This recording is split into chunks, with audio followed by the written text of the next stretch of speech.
देखो प्रिया, कल मेरे दोस्त ने एक पार्टी ऑर्गेनाइज की है और सब अपनी अपनी बीवियों के साथ आ रहे हैं, तो तुम्हें भी चलना है। रोहित अपनी पत्नी प्रिया से कहता है। प्रिया खुश होते हुए बोली, पार्टी? वाह, क्या बात है, मैं आपके साथ जरूर चलूंगी। रोहित बोला, तुम क्या पहले किसी नाइट पार्टी में नहीं गई हो क्या, जो इतनी एक्साइटेड हो रही हो? प्रिया बोली, गई हूं, पर शादी के बाद ये हमारी पहली पार्टी होगी ना, इसीलिए मैं इतनी एक्साइटेड हूं। रोहित बोला, ठीक है, पर एक बात और, पार्टी की थीम मॉडर्न है, तो मैंने तुम्हारे लिए एक रेड गाउन लाकर रख दिया है। हाँ, वो बात अलग है कि उसे पहनकर तुम घर से बाहर कैसे निकलोगी, ये तुम सेट करो। प्रिया बोली, ड्रेस पहनकर मैं बाहर कैसे निकलूंगी, क्या मतलब है? रोहित बोला, मतलब ये है कि अभी 2 महीने तक तो तुम्हें सब साड़ी में ही देख रहे थे, तो अब तुम मॉडर्न ड्रेस पहनकर बाहर निकलोगी तो किसका रिएक्शन कैसा होगा ये मैं नहीं जानता। बस मैं ये जानता हूं कि मुझे पार्टी में तुम मॉडर्न ड्रेस में चाहिए हो। इतना कहकर रोहित कमरे से बाहर निकल गया। अगले दिन प्रिया रेड कलर के गाउन में बहुत खूबसूरत लग रही थी। वो खुशी खुशी अपने कमरे से बाहर निकली तो हॉल में बैठी उसकी सास कामिनी जी आंखें फाड़कर उसे देखने लगी और बोली, हे भगवान, बहू, ये क्या कपड़े पहन लिए तुमने, सारी शर्म हया बेच खाई है क्या? प्रिया हैरानी से बोली, क्या हुआ मम्मी जी? कामिनी जी बोली, हमारे घर में इस तरह के कपड़े कोई नहीं पहनता, तो तुमने कैसे पहन लिए? अब मेरा मुंह क्या देख रही हो, जाओ जाकर साड़ी पहनो। प्रिया बोली, लेकिन मम्मी, क्या खराबी है इन कपड़ों में, और वैसे भी हम लोग पार्टी में जा रहे हैं, पूछिए इनसे, इन्होंने ही कहा कि तुम्हें गाउन पहनना पड़ेगा, और ये गाउन ये खुद खरीद कर लाए थे।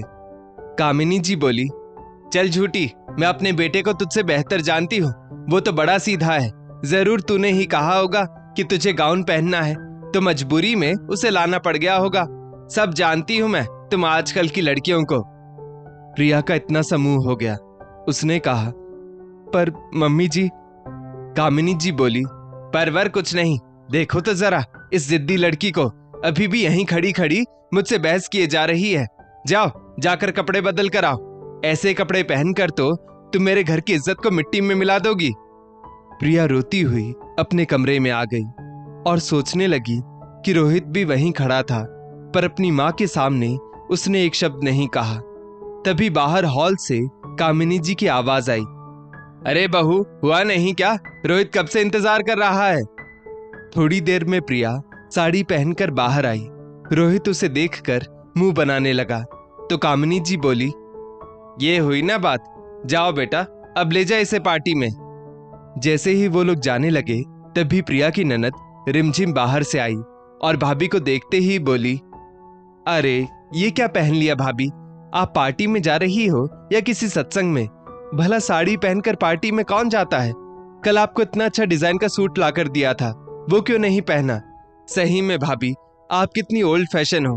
बेचारे रोहित भाई वहां सबके सामने शर्मिंदा हो जाएंगे। अपनी बात कहकर रिमझिम ठहाके लगाकर हंसने लगी। प्रिया कभी कामिनी जी की तरफ देखती तो कभी रोहित की तरफ, लेकिन वे दोनों चुप थे। माहौल बिगड़ता देख कामिनी जी बोली, बहू, अब यहीं खड़ी रहोगी या जाओगी भी? अब पार्टी के लिए देर नहीं हो रही है। दोनों पति पत्नी पार्टी के लिए रवाना हो गए। रास्ते में रोहित कुछ नहीं बोल रहा था, बस ड्राइव कर रहा था, और वहीं प्रिया बस उसे घूरे जा रही थी। थोड़ी देर बाद रोहित बोला, तुम में जरा सी अक्ल नहीं है ना? क्या जरूरत थी मम्मी के सामने ये गाउन पहनकर आने की? मैंने कहा था तुमसे कल, ध्यान से ये सब सेट करना, अब साड़ी पहनकर जाओगी पार्टी में। प्रिया बोली, आप तो ऐसे बोल रहे हैं जैसे मैंने ये सब किया है। गाउन पहनकर कहां से निकलती बताइए? घर का कोई दूसरा दरवाजा तो है नहीं, और मम्मी जी वो तो हमेशा घर के दरवाजे पर ही बैठी मिलती है। मैं जादू तो जानती नहीं हूं कि गायब हो सकती थी। रोहित बोला, तुमसे कुछ नहीं हो सकता, बस बहस कर सकती हो। ठीक है, तो अब मैं तुम्हें तुम्हारी सहेली के घर छोड़ देता हूं, क्योंकि मुझे नहीं ले जाना तुम्हें इन कपड़ों में। प्रिया बोली, क्या मतलब है आपका? रोहित बोला, और नहीं तो क्या, वहां सबकी पत्नियां गाउन पहनकर आई होंगी, और मेरी वाली को देखो, वहां मुझे अपनी इज्जत का फालूदा नहीं करवाना, तो तुम अब मेरे साथ नहीं चल रही हो। रोहित की बात सुनकर प्रिया हैरानी से उसकी तरफ देखने लगी। उसे अपनी तरफ देखते देखकर वो बोला, अब ऐसे क्या देख रही हो? मैं सोचता था तुम पढ़ी लिखी हो, लेकिन तुम्हें बिल्कुल भी पता नहीं है कि पति को कैसे खुश किया जाता है। गंवार की गंवार ही रहोगी तुम। प्रिया को बहुत गुस्सा आया। उसने कहा, अगर सच बोलना गंवारापन होता है तो हूं मैं गंवार। तुमने और तुम्हारे घर वालों ने मुझे समझ क्या रखा है? तुम्हारी माँ चाहती है कि मैं साड़ी पहनूं और तुम्हारी बहन चाहती है कि मैं सूट पहनूं, और तुम चाहते हो कि मैं नए जमाने के कपड़े पहनकर घूमूं। सीरियसली, अरे तुम लोग मिलकर ही क्यों नहीं डिसाइड कर लेते हो कि आखिर तुम लोग चाहते क्या हो? मैं क्या कोई कठपुतली हूं जो तुम्हारे घर वाले और तुम मुझे अपने इशारों पर नचाओगे? 2 महीने ब्याह को नहीं हुए हैं और तुम तीनों ने मिलकर मेरी जिंदगी खराब कर रखी है। रोहित बोला, तुम्हारा कुछ ज्यादा नहीं हो रहा है? प्रिया बोली, अरे जाओ जाओ, मेरे सामने जो इतना फेंकते हो ना, कभी अपने घर वालों के सामने बोला करो। उनके सामने तो तुम्हारी घिग्गी बंधी रहती है। तुम्हारे घर वाले मुझे सुनाकर चले जाते हैं और अपनी मम्मी के सामने तो तुम्हारी जबान तक नहीं खुलती है, और यहाँ मुझे सुनाए जा रहे हो। रोहित चुप हो गया। आखिर होता भी क्यों नहीं, एक लड़की अपने पति के विश्वास भरे हाथ को थामकर ही तो ससुराल आती है। पर रोहित ने तो वो विश्वास दिखाया ही नहीं, इसलिए वो चुप रहा। प्रिया बोली, कभी सोचा है तुमने, तुम सबको खुश करते करते क्या मैं खुश हो पाती हूँ? या मैं क्या चाहती हूँ उसका तो तुम लोगों को ख्याल ही नहीं होता। तुम और तुम्हारे घर वाले मुझे ऐसे सिखाने में लगे रहते हो जैसे मुझे कपड़े पहनना ही नहीं आता। तुम एक वक्त पर अपने माँ बाप, बहन और मुझे खुश कर पाओगे? नहीं ना। तो मुझसे क्यों ये उम्मीद की जाती है? बस बहुत हो गया। अब से मैं वही पहनूंगी जो मुझे पसंद है, और अगर तुम्हारी जबान नहीं खुलती है अपनी मम्मी के सामने तो जवाब अब मैं दे दूंगी।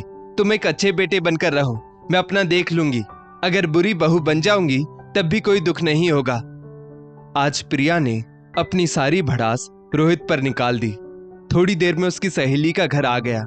रोहित उसे वहां छोड़कर पार्टी में चला गया। 2.5 घंटे बाद रोहित प्रिया को लेकर घर वापस आया। आते ही कामिनी जी ने पूछा, कैसी रही पार्टी? प्रिया झूठी हंसी सजाकर बोली, मम्मी जी मुझे नहीं पता, क्योंकि मैं तो अपनी सहेली के घर पर थी। तो बेहतर होगा आप अपने बेटे से पूछ लीजिए। कामिनी जी बोली, लेकिन क्यों, तुम तो पार्टी के लिए गई थी ना? प्रिया बोली, मम्मी जी निकली तो पार्टी के लिए थी, पर मेरे कपड़े पार्टी के लायक नहीं थे, तो आपके बेटे को शर्मिंदा नहीं होना पड़े इसलिए वो मुझे मेरी सहेली के घर छोड़ गए थे। कामिनी जी ने रोहित की तरफ देखा तो रोहित चुप था। ये देखकर कामिनी जी बोली, मुझे सब पता है, तुम ही जानबूझकर अपनी सहेली के घर गई होगी और अब मेरे बेटे पर झूठा इल्जाम लगा रही हो। मैं क्या अपने बेटे को जानती नहीं हूं? प्रिया बोली, शायद नहीं जानती, और वैसे भी मुझे क्या करना है? अब आप लोगों के चक्कर में मैं अपनी खुशी तो कुर्बान नहीं करने वाली। तो आपको जो सोचना है वो सोचिए, मैं आपकी सोच को नहीं बदल सकती। वैसे भी आपका बेटा अपनी माँ के सामने कुछ और होता है और अपनी पत्नी के सामने कुछ और। ऐसे इंसान के चक्कर में मैं अपनी खुशियां तो बर्बाद नहीं होने दूंगी। कामिनी जी बोली, बहू तुम्हें क्या लगता है कि तुम बहुत समझदार हो? प्रिया बोली, नहीं, आप मुझसे बड़ी हैं, पर मुझे भी पता है कि आखिर कौन सी जगह पर कैसे कपड़े पहने जाते हैं। तो मुझे मेरी मर्जी से कपड़े पहन लेने दीजिए। हाँ, अगर मैं मर्यादा तोड़ती हूँ तो बिल्कुल टोकिए, लेकिन मैं तो मर्यादा में रहकर ही कपड़े पहन रही हूँ ना। फिर हर कोई मुझे कपड़े पहनना क्यों सिखा रहा है? मेरी पसंद तो जैसे इस घर में कोई मायने ही नहीं रखती। इतना कहकर प्रिया अपने कमरे में चली गई।